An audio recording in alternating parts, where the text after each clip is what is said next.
Good morning বন্ধুরা। প্রত্যেক দিনের মতো আজকেও সকালে চলে এসেছি রান্নাঘরে। এখন বাজে ঘড়িতে সকাল 6:30। মেয়ে স্কুলে টিফিন নিয়ে যাবে, তারই ব্যবস্থা চলছে।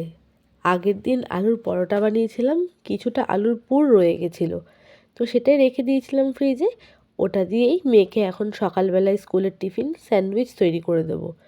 তো আলু সেদ্ধ মাখাটার মধ্যে সমস্ত মশলা, পেঁয়াজ কুচি, লঙ্কা কুচি তো দেওয়াই ছিল। লঙ্কা কুচিগুলো বেছে ফেলে দিয়েছি, নাহলে খাওয়ার সময় ওর মুখে পড়লে ঝাল লাগতে পারে।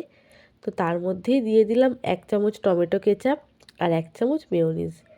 শশা হলে ভালো হতো, তবে শশাটা এই মুহূর্তে আমার ঘরে ছিল না, তো সেই জন্য শশাটা কিন্তু আর দিতে পারিনি। তোমরা যদি করো, শশাটা অবশ্যই দিও, খেতে ভালো লাগবে। তো ব্রাউন ব্রেডটা আগের দিনকেই এনে রেখেছিল ওর পাপা, তো এখান থেকে ব্রাউন ব্রেড নিয়ে নেব। এর মধ্যে আলুর পুরটা ভালো করে পাউরুটির ওপর লাগিয়ে নেব। আলুর স্টাফিংটা ভালো করে লাগিয়ে নিয়ে এর ওপরেই আরও একটা পাউরুটি চাপা দিয়ে দেব। এর মধ্যে একটু দিয়ে দেবো বাটার। বাটারটা দেবো অবশ্য ওপরে।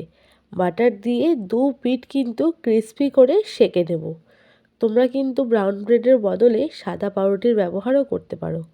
তো তলাতেও বাটার দিয়ে দিয়েছিলাম, ওপর দিকটাতেও লাগিয়ে দেবো একটু বাটার। দুদিকে বাটার দিলে খেতেও ভালো লাগবে, আর দুদিকে কিন্তু বেশ ক্রিস্পি হয়ে যাবে। অবশ্য মেয়ে যখন স্কুলে খাবে তখন কিন্তু ঠান্ডাই হয়ে যাবে, তবুও আমার দিক থেকে তো আমি ঠিকঠাক করে করে দিই, ও বাচ্চা মানুষ ঠিক খেয়ে নেয়। তো আরও একটা বানিয়ে নিয়েছি, ও দু পিঠ উল্টে পাল্টে বাটার দিয়ে কিন্তু সেঁকে নেব। এবার নামিয়ে নেব। নামিয়ে ত্রিকোণ করে কেটে নিলে কিন্তু আমার স্যান্ডউইচ রেডি। এর মধ্যে কিন্তু যে আলুর পুরটা ব্যবহার করেছি, তার মধ্যেই তোমরা অনেক কিছু দিতে পারো, শীতকালে নানা রকম সবজি। তবে আমি যেহেতু চটপট তৈরি করছি, আর আগের দিন অত ভাবনা চিন্তা করিও নি যে মেয়েকে আজকে কি দেব কি না, সকালবেলা উঠেই হুট করে মাথায় আসলো যে আলুটা যখন রয়েছে তাহলে স্যান্ডউইচই বানিয়ে দিই। তো সেই জন্যই ঝটপট করে করেছি বলে আগের থেকেই কোনো প্রিপারেশন ছিল না। তো মেয়ের আজকের টিফিন তৈরি। আর এখন বেশ কয়েকদিন হলো সকালবেলায় ওকে ভাত খাইয়ে পাঠাচ্ছি। তো অল্প একটু ভাতে প্রেশার কুকারে করে নিয়েছি। তো 1 হাতা মতন ভাত নিয়ে নেব আর একটা আলু সেদ্ধ। এর মধ্যে দিয়ে দেবো সামান্য পরিমাণে ঘি আর একটু নুন। সকালবেলায় কিন্তু খালি পেটে আর যাওয়া হয় না, এই দুগাল ভাতটাই মুখে পুরে দিই। সারাদিন তো হুড়োস্থুল চলতেই থাকে। স্কুলে যায় সকাল 8:45, আর টিফিন হয় কিন্তু সেই 11টায়। ততক্ষণ সবাই না খেয়ে থাকে। তো তার জন্যই এখন চেষ্টা করি সকালবেলায় দুগাল ভাত মেয়েকে খাইয়ে দেওয়ার।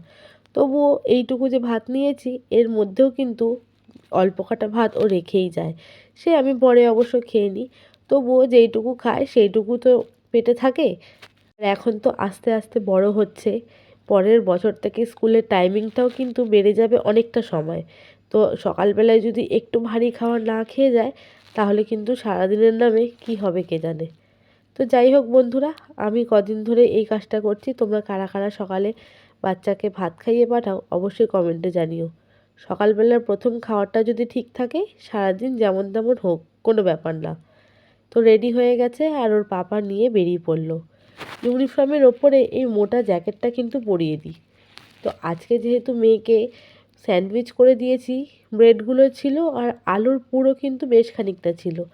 তো আমাদের জন্য সকালে জলখাবারে আজকে বানিয়ে নিয়েছিলাম স্যান্ডউইচ, আর তার সঙ্গে চা।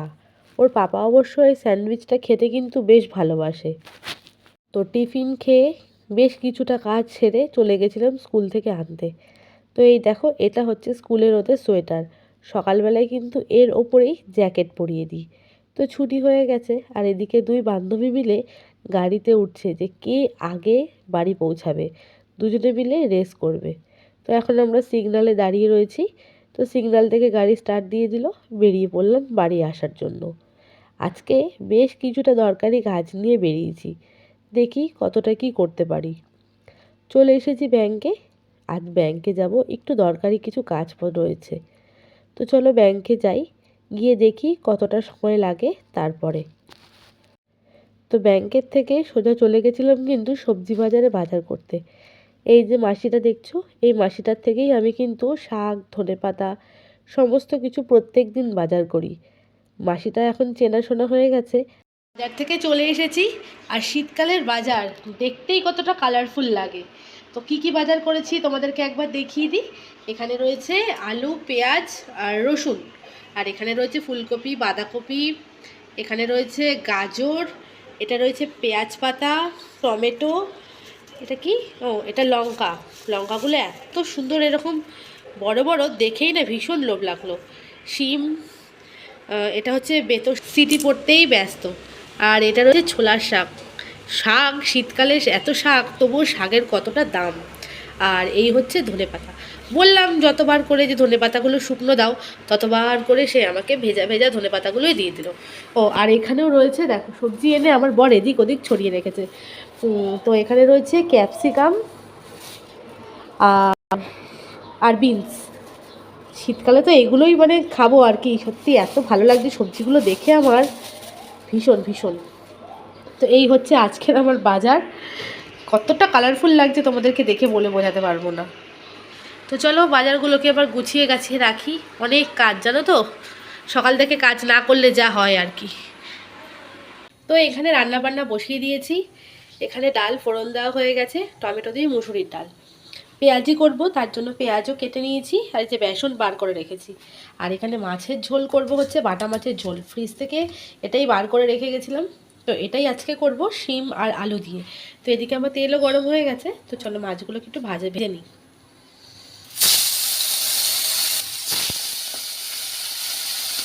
সমস্ত মাছগুলো কিন্তু আমার ভাজা হয়ে গেছে, আর অবশিষ্ট যে তেলটা ছিল তার মধ্যে ফোড়ন দিয়েছি গোটা জিরে। এরপর কেটে রাখা আলু, শিম আর টমেটোগুলো কিন্তু দিয়ে দেব। খুব অল্প তেলেই আজকে মাছের ঝোলটা করব। শীতকালে সবজি দিয়ে এই অল্প তেলে পাতলা মাছের ঝোলটা খেতে কিন্তু অপূর্ব লাগে। আর ঢাকা দিয়ে রান্না করলে কিন্তু বেশি তেলও একদম লাগে না। তো দিয়ে দিচ্ছি অল্প নুন আর সামান্য হলুদ। তো সবজিগুলো ভাজা হতে থাক। এদিকে একটা বাটির মধ্যে হলুদ গুঁড়ো, জিরে গুঁড়ো, লঙ্কা গুঁড়ো, আদা বাটা আর লঙ্কা বাটা দিয়ে একটা পেস্ট তৈরি করে নেব। অল্প জল অবশ্য দেব। এইভাবে করলে কিন্তু মনে হয় বাটা মশলা দিয়ে মাছের ঝোল করছি। এইভাবে তোমরা একদিন করে দেখো, খেতে কিন্তু বেশ ভালো লাগে। তো এদিকে টমেটোটা নরম হয়ে গেছে, আর মাছের ঝোলের সবজিগুলো কিন্তু প্রায় ভাজা হয়ে এসেছে। এবার বাটির মধ্যে তৈরি করে রেখেছিলাম যে পেস্টটা, সেটা দিয়ে দিলাম। এবার ঢাকনা দিয়ে দিয়ে আর অল্প জল দিয়ে দিয়ে কিন্তু মশলাটা কষে নেব। আর যে আলুটা একটু শক্ত রয়েছে সেটাও নরম হয়ে যাবে। তো এরপরে ঝোলের জন্য দিয়ে দিয়েছিলাম গরম জল, আর ভেজে রাখা মাছগুলো ওপর থেকে দিয়ে দিলাম। এরপরে আর কি টকবগিয়ে ফুটে আসলেই কিন্তু মাছের ঝোল একদম রেডি। দেখো মাছের ঝোল হয়ে গেছে। দিয়ে দিলাম এক মুঠো ধনেপাতা কুচি, আর ডালের মধ্যেও দিয়ে দেবো অল্প ধনেপাতা। তো আজকের আমার রান্না কিন্তু বলতে পারো প্রায় হয়েই গেছে, মাছের ঝোলের ধনেপাতা দিয়ে আর ডালও তাই। তো বন্ধুরা, মাছের ঝোলটা কেমন লাগলো বলো অবশ্যই। আর বানাবো ডালের সঙ্গে খাওয়ার জন্য পেঁয়াজি। প্রথমে ভেবেছিলাম যে শুধু পেঁয়াজ দিয়েই করব, তারপরে এত টাটকা ধনেপাতা দেখে মনে হলো এর মধ্যে একটু ধনেপাতাও দিই। ডাল দিয়ে খাওয়ার জন্য পেঁয়াজি। আজকে 1 ঘন্টার কম সময় কিন্তু আমি রান্নাবান্না করেছি। ব্যাংকের থেকে যখন বাড়িতে এসেছি তখন কিন্তু বাজে প্রায় 1:45। হাতে বেশি সময় ছিল না, আর মেয়েরও যেহেতু খিদে পেয়ে গেছিলো প্রচণ্ড, তো ঝটপট আমি এইটুকুই আজকে রান্না করতে পেরেছি। তাও এই করতে করতে কিন্তু প্রায় অনেকটা দেরি হয়ে গেছে। তো খাওয়া দাওয়া হয়ে গেছে, এখন বসে সবাই একটু সিনেমা দেখছি। মেয়ে আর ওদিকে মেয়ের পাপাও রয়েছে। সিনেমা দেখতে দেখতে কারেন্ট হয়ে গেল অফ। তারপর আর কি একটু ঘুমিয়ে পড়েছিলাম। তো গুড ইভিনিং বন্ধুরা, চলে আসলাম সোজা সন্ধেবেলায়।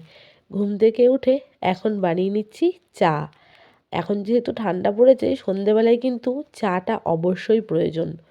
তো দেখো আমার জন্য বানিয়ে নিয়েছি 1 কাপ চা, আর ওর পাপার জন্য হাফ গ্লাসেরও বেশি চা। কাপে চা খেয়ে নাকি ওর পাপার পোষাচ্ছে না, সেই জন্য আমাকে বলেছে গ্লাসের মধ্যে বেশি করে চা দেবে। আর মেয়ের জন্য বানিয়েছি হরলিক্স। তো মেয়ে ঘরে পড়তে বসেছিল, চাটা আমি খাবো আর ওর পাপাকে দেবো 1 গ্লাস চা, আর মেয়ে হরলিক্স। চাটা নিয়ে ঘরে গিয়ে দেখি ওর পাপা কিছু কাগজপত্র গোছাচ্ছে। তার মধ্যে এই আমার বিয়ের আগের এই ফটোটা নাকি পাওয়া গেছে। বলছে দেখো বিয়ের আগে তুমি কেমনটাই না ছিলে। তো এখানে বসে বসে এখন সমস্ত কাজ কমপ্লিট করলাম। দুপুরে যেসব পেন্ডিং কাজ পড়েছিল, পেন্ডিং কাজ বলতে আমার অফিসিয়াল পেন্ডিং কাজ, যেমন আমার অফিস বলতে কিচেন, কিচেনের যেই সব কাজপত্র বাকি ছিল সেই সব কাজই সব কিছু অ্যারেঞ্জ করলাম। তো সবজিপত্র সমস্ত কিছু গোছালাম। আর এদিকে শাক বাছতে বাছতেই না আমি আজকে বুড়ি হয়ে গেছি। দু রকমের শাক এনেছি, ছোলার শাক আর বেতর শাক। সেই শাক বাছতে বাছতেই সময় শেষ। তো তোমাদেরকে একবার দেখিয়ে দিই যে আমার অফিসের কী কী পেন্ডিং কাজগুলো আমি কমপ্লিট করলাম। তো এই হচ্ছে আমার অফিসের ফাইলপত্র। এই যে একটা ফুলকপির ফাইল, একটা বাঁধাকপির ফাইল, আরও এখানে রয়েছে দুটো শাকের পোটলা, এটা বেতর শাক, এটা ছোলার শাক, এখানে রয়েছে পেঁয়াজ শাক। পেঁয়াজ শাক তোমরা কারা কারা খাও অবশ্যই জানিও কমেন্টে। আর এখানে এই যে গাজর বিনস সব রয়েছে, এগুলো সব এখন রেখে দেবো ফ্রিজে।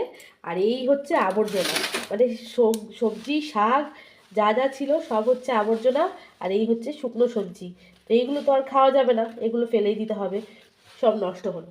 তো চলো, আর এখানে এই যে ধনেপাতাও বেছে বক্সে যেমন রাখি আমি প্রত্যেকবারের মতন, সেরকম বক্সে ধনেপাতা এখানে রেখে দিয়েছি। পুরো এক সপ্তাহ একদম টানা ভালো থাকবে, একটুও কিন্তু নষ্ট হয় না। তোমরা কিন্তু এইভাবে করে দেখতে পারো বন্ধুরা। আর লঙ্কা বেছেও রেখে দিয়েছি। আর এখানে সকালবেলা মেয়ের টিফিন নেবে, তার সমস্ত কিছু সবজি বার করে রেখে দিয়েছি। তো রাতে রুটি খাওয়ার জন্য একটু বেগুন পোড়া করব, তো তারই সব কিছু গোছগাছ করে নিয়েছি। দুপুরবেলা ডাল মাছের ঝোল সবই প্রায় রয়েছে, একটু বেগুন পোড়া করে নিয়েছি। তো বন্ধুরা, আজকের সারাদিনের এই ব্লগটা আমি এখানেই শেষ করছি। তো তোমাদের কমেন্ট আর লাইক কিন্তু অবশ্যই চাই।